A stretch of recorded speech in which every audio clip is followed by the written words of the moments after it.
नमस्कार। आज हम एक बेहद अहम मुद्दे पर बात कर रहे हैं। जिंदगी में देखिए कभी भी कुछ भी हो सकता है ना? कोई अप्रत्याशित वित्तीय मोड़ आ जाए तो हम खुद को कैसे संभाल सकते हैं? हम सबने कभी न कभी ये सोचा होगा कि अगर अचानक कोई बड़ी मेडिकल जरूरत आन पड़े या नौकरी जैसी नियमित आय का स्रोत एकदम से रुक जाए, तो क्या हमारे पास कोई सहारा है, कोई बैकअप? इसी सहारे का नाम है आपातकालीन निधि, या जिसे अंग्रेजी में इमरजेंसी फंड कहते हैं। तो आज की हमारी चर्चा इसी के इर्द गिर्द घूमेगी। ये फंड क्या होता है, इसकी अहमियत क्यों है, और सबसे जरूरी, इसे असलियत में बनाया कैसे जा सकता है।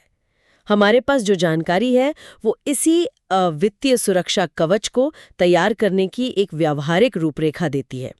हमारा मकसद है इस अवधारणा को गहराई से समझना और इसे बनाने के कारगर तरीकों पर गौर करना। जी बिल्कुल।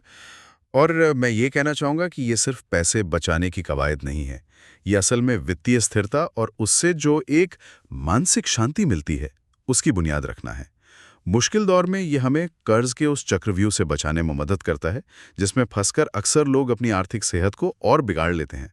ये एक तरह का, आप कह सकते हैं, आत्मविश्वास देता है कि हालात चाहे जैसे भी हों, हमारे पास कुछ हद तक नियंत्रण है। तो शुरू करते हैं बिल्कुल बुनियादी सवाल से। ये आपातकालीन निधि आखिर है क्या चीज? सुनने में तो लगता है कि ये बस कुछ पैसा है जो हमने अलग रखा है। क्या ये इतना ही सीधा है या इसमें कुछ और भी है? हाँ, मतलब मोटे तौर पर तो ये सही है। ये एक अलग रखी हुई बचत राशि है। लेकिन इसकी खासियत इसके मकसद में है, इसके पर्पस में। ये पैसा सिर्फ और सिर्फ अचानक आई गैर योजनाबद्ध मुश्किलों के लिए होता है। जैसे आपने कहा, नौकरी का छूटना, या कोई गंभीर स्वास्थ्य समस्या आ गई, या फिर घर या गाड़ी की कोई बड़ी और ज़रूरी मरम्मत निकल आई। ये वो स्थितियां हैं जिनके लिए आप आमतौर पर बजट नहीं बनाते, जो बिना बताए दस्तक देती हैं। हम्म। लेकिन कई लोग सोचते हैं, ठीक है, मेरे पास क्रेडिट कार्ड है या मैं जरूरत पड़ने पर छोटा मोटा लोन ले सकता हूँ। तो फिर इतनी बड़ी रकम अलग से ब्लॉक करके रखने की जहमत क्यों उठाई जाए? इसमें और कर्ज लेने में क्या बुनियादी फर्क है?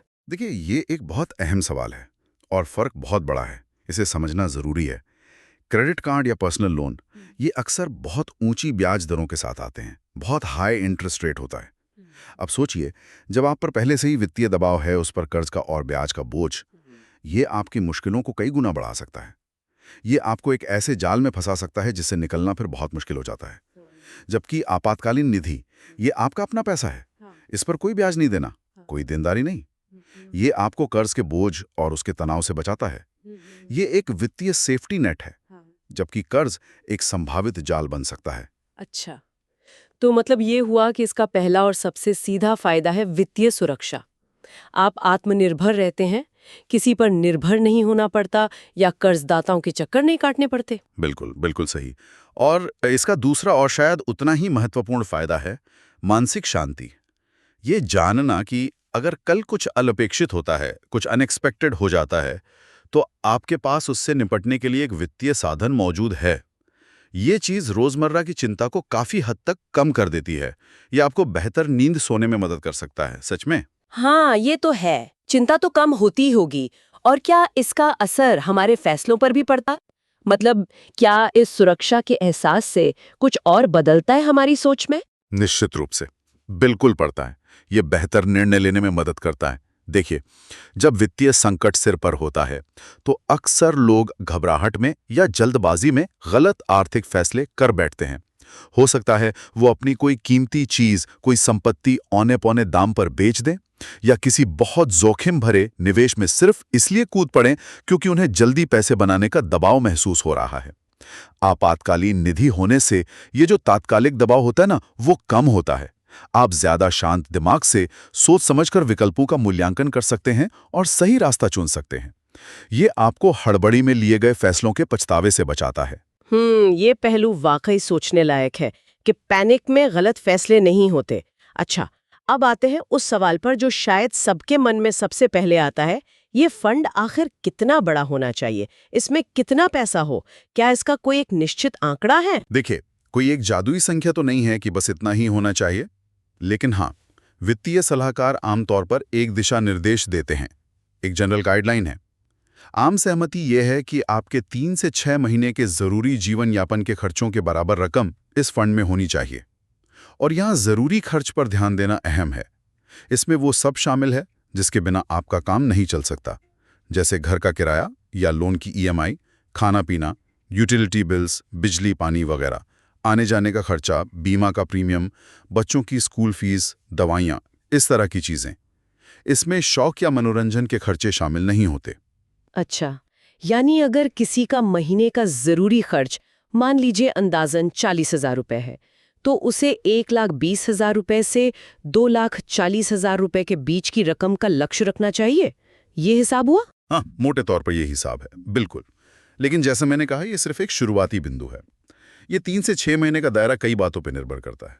आपकी व्यक्तिगत परिस्थितियों पर, जैसे अगर आपकी आय बहुत स्थिर है, नौकरी पक्की है और आप पर निर्भर लोगों की संख्या कम है, तो शायद 3-4 महीने का फंड काफ़ी हो।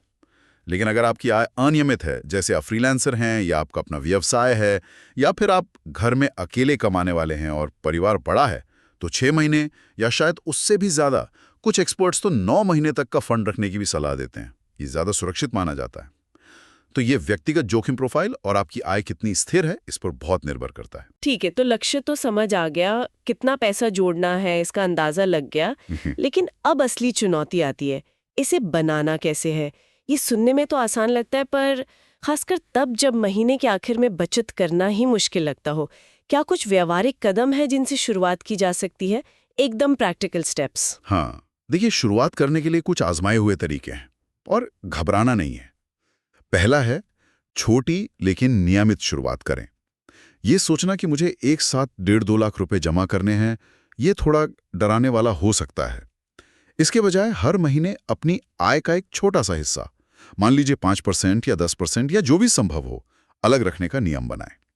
रकम भले ही छोटी हो, लेकिन हर महीने लगातार बचत करना ज्यादा जरूरी है। वो कहते हैं ना, बूंद बूंद से सागर बनता है। ये कहावत यहाँ बिल्कुल फिट बैठती है। बिल्कुल।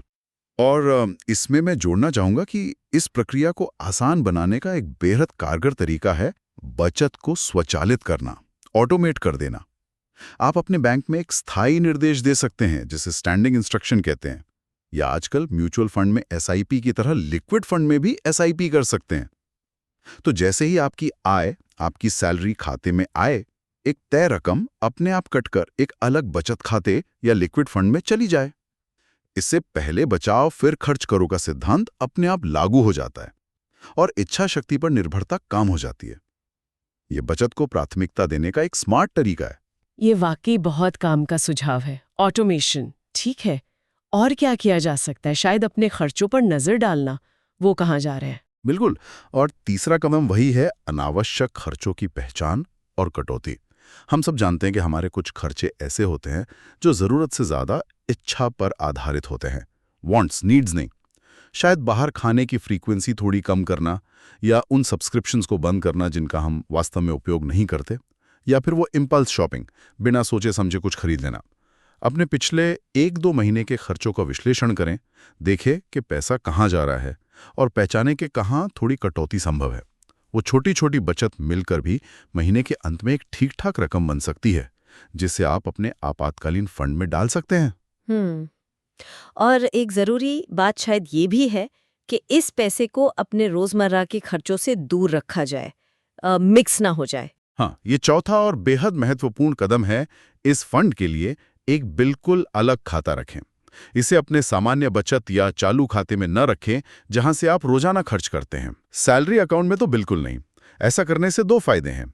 एक, ये पैसा गलती से खर्च नहीं होगा, out of sight out of mind. दूसरा, आपको स्पष्ट रूप से दिखेगा कि आपका आपातकालीन फंड कितना बढ़ गया है, जो आपको और प्रेरित करेगा, मोटिवेशन मिलेगा। एक अलग बचत खाता, शायद हाई यील्ड सेविंग्स अकाउंट या एक समर्पित लिक्विड म्यूचुअल फंड इसके लिए आदर्श हो सकता है। ठीक है, तो ये सारे कदम उठाने के बाद मान लीजिए फंड बनना शुरू हो गया है, धीरे धीरे बढ़ रहा है। अब एक बहुत बड़ा सवाल आता है अनुशासन का, डिसिप्लिन का। इस पैसे को सिर्फ असली आपात स्थिति के लिए ही इस्तेमाल करना है, ये कहना आसान है, पर करना कितना मुश्किल। कोई लालच आ गया तो? हाँ, ये शायद इस पूरी प्रक्रिया का सबसे कठिन लेकिन सबसे जरूरी हिस्सा है। अनुशासन यहाँ सर्वोपरि है। आपको खुद के साथ सख्त होना पड़ेगा, नियम बनाने होंगे और उनका पालन करना होगा। ये पैसा छुट्टी पर जाने, नया गैजेट खरीदने, गाड़ी अपग्रेड करने या किसी सामाजिक अवसर पर खर्च करने के लिए बिल्कुल नहीं है। बिल्कुल भी नहीं। आपको स्पष्ट रूप से परिभाषित करना होगा कि आपके लिए आपात स्थिति का क्या मतलब है। नौकरी छूटना, गंभीर बीमारी, कोई बड़ा अप्रत्याशित जरूरी खर्च। जब तक ऐसी कोई स्थिति ना आए, इस पैसे को छूना भी नहीं है। इसे अपनी वित्तीय सुरक्षा का अंतिम किला समझें। अगर आपने अनुशासन तोड़ा तो इस फंड का मूल उद्देश्य ही विफल हो जाएगा। सारी मेहनत बेकार। हाँ, अनुशासन की बात समझ आती है, बहुत जरूरी है। अब मान लीजिए पैसा जमा हो गया है या हो रहा है, तो इसे रखें कहाँ? ऐसी जगह जहां ये सुरक्षित भी रहे और जरूरत पड़ने पर तुरंत मिल भी जाए, लिक्विडिटी भी हो। क्या विकल्प हैं? यहाँ एक संतुलन साधना होता है सुरक्षा और तरलता के बीच। पैसा सेफ भी रहे और जल्दी मिल भी जाए। कुछ अच्छे विकल्प हैं। पहला, उच्च ब्याज वाला बचत खाता, हाई यील्ड सेविंग्स अकाउंट। आजकल कुछ बैंक्स सामान्य बचत खाते से थोड़ा बेहतर ब्याज दर वाले खाते ऑफर करते हैं। इनमें पैसा सुरक्षित रहता है और आप इसे आसानी से कभी भी निकाल सकते हैं, एटीएम से, ऑनलाइन ट्रांसफर से। जी। दूसरा विकल्प हो सकता है छोटी अवधि की सावधि जमा, short term fixed deposits, FDs. आप छोटी छोटी अवधि की एफडी बना सकते हैं, मान लीजिए 3 महीने, 6 महीने की, और ये जरूर देख लें कि वो जरूरत पड़ने पर तोड़ने लायक हो, ब्रेकेबल एफडीज। हाँ, उसमें शायद थोड़ी पेनल्टी लगे, लेकिन पैसा मिल जाएगा। इससे बचत खाते से थोड़ा बेहतर रिटर्न मिल सकता है, पर लिक्विडिटी सेविंग्स अकाउंट जितनी तुरंत नहीं होती। और तीसरा विकल्प जिसका आपने जिक्र किया था, लिक्विड फंड्स। हाँ, तीसरा है लिक्विड म्यूचुअल फंड्स। ये डेड म्यूचुअल फंड होते हैं जो बहुत कम अवधि की, मतलब 91 दिन तक की, सरकारी या कॉर्पोरेट प्रतिभूतियों में निवेश करते हैं। इनमें जोखिम काफी कम होता है, शून्य तो नहीं कह सकते, लेकिन बहुत कम होता है, और आमतौर पर बचत खाते से थोड़ा बेहतर रिटर्न दे सकते हैं। इसमें पैसा निकालने का अनुरोध करने पर T+1 यानी अगले कारोबारी दिन पैसा आपके खाते में आ जाता है। तो ये 3 मुख्य विकल्प हुए, सेविंग्स अकाउंट, एफडी और लिक्विड फंड। शेयर बाजार, स्टॉक्स, इक्विटी म्यूचुअल फंड या किसी भी तरह के अस्थिर या जोखिम भरे निवेश में नहीं लगाना चाहिए। नेवर। कई लोग सोचते हैं कि पैसा यूं ही पड़ा है, कम रिटर्न दे रहा है, चलो इसे कहीं लगा दें जहां ज्यादा रिटर्न मिले। लेकिन इस फंड का प्राथमिक उद्देश्य पूंजी की सुरक्षा और तुरंत उपलब्धता है, रिटर्न कमाना नहीं। Capital protection and liquidity. सोचिए, आपको पैसों की सख्त जरूरत है और उसी समय शेयर बाजार बुरी तरह गिरा हुआ है। आपको भारी नुकसान उठाकर अपना पैसा निकालना पड़ सकता है, जो आपात स्थिति के उद्देश्य को ही हरा देगा। इसलिए सुरक्षा और तरलता ही यहाँ मुख्य प्राथमिकता होनी चाहिए, रिटर्न सेकेंडरी है। बिल्कुल सही। ये बहुत जरूरी बात है कि इस पैसे पर रिटर्न कमाने का लालच न करें। तो कुल मिलाकर आज की बातचीत से ये साफ है कि आपातकालीन निधि बनाना सिर्फ एक अच्छी आदत नहीं, बल्कि ये वित्तीय नियोजन की आधारशिला है, पहली सीढ़ी है। ये भविष्य की अनिश्चितताओं के तूफानों से बचाने वाली एक मजबूत ढाल है। बिल्कुल। और जैसा हमने बात की, ये एक मैराथन है, स्प्रिंट नहीं। आराम से करना है। शुरुआत छोटी हो सकती है, लेकिन नियमितता और अनुशासन के साथ ये धीरे धीरे आपके लक्ष्य तक पहुंच जाएगी। ये सिर्फ पैसा जमा करना नहीं, बल्कि एक वित्तीय मांसपेशी का निर्माण करने जैसा है, जो आपको लंबे समय में आर्थिक रूप से ज्यादा मजबूत बनाती है। और ये आपको वो मानसिक सुकून देती है जिसकी कीमत शायद पैसों में आंकी भी नहीं जा सकती। सही कहा, वो सुकून अमूल्य है, प्राइसलेस। इस पूरी चर्चा के बाद मेरे मन में एक विचार आ रहा है, एक सवाल। जब किसी के पास ये 3 से 6 महीने या उससे ज्यादा का वित्तीय सुरक्षा जाल, ये सेफ्टी नेट तैयार हो जाता है, तो क्या इसका प्रभाव सिर्फ मुश्किल समय में राहत देने तक ही सीमित रहता है, या फिर ये जानने का आत्मविश्वास कि मेरे पास एक बैकअप है, लोगों को अपने जीवन के अन्य क्षेत्रों में थोड़े साहसिक कदम उठाने के लिए भी प्रेरित करता है? जैसे क्या ये उन्हें बेहतर करियर अवसर के लिए थोड़ा जोखिम लेने, हाँ, ये हो सकता है, या अपना जुनून पूरा करने के लिए कोई साइड प्रोजेक्ट शुरू करने, या शायद थोड़ी अलग, थोड़ी ज्यादा ग्रोथ वाली निवेश रणनीति अपनाने के बारे में सोचने का हौसला देता है? क्या ये सिर्फ डिफेंसिव है, या ये आपको थोड़ा ऑफेंसिव खेलने का कॉन्फिडेंस भी देता है? इस पर सोचना दिलचस्प होगा।